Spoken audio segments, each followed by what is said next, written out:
तुमको फोटो उठा देंगी। तो बाबा भारी बोका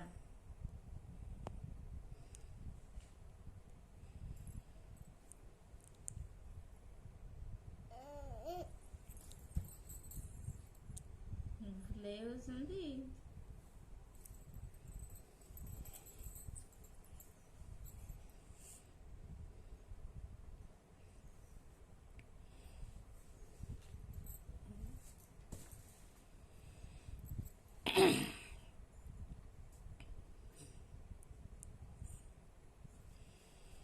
ଯାହା ହଉଛୁ ଗୋ ମା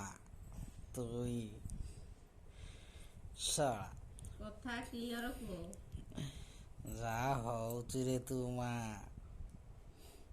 ଶଳା ଯେତେବେଳେ ପାଠ ପଢିବା କଥା ପଢିଲା ନାଇଁ କିଛି ନାଇଁ ପଢେଇଲ କି ଏଇନା ସବୁ 12 ରୂପା ଚଢେଇ ଦଉଛି ସବୁ ପାଠ ଦେଖ ରେ ଦେଖ ଦେଖ ଦେଖ ପାଠ ପଢା ଲୋକକୁ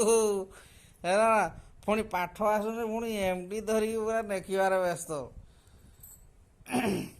ଓ ମାଷ୍ଟରାଣୀ ହବ ଆଉ କଣ ଦିଦି ହେବେ ବୋଲି ପୁରା ପାଠ ଉପରେ ପୁରା ବ୍ୟସ୍ତ ଅଛନ୍ତି ଦେଖ ଦେଖ ରେ ମୁଁ କଣ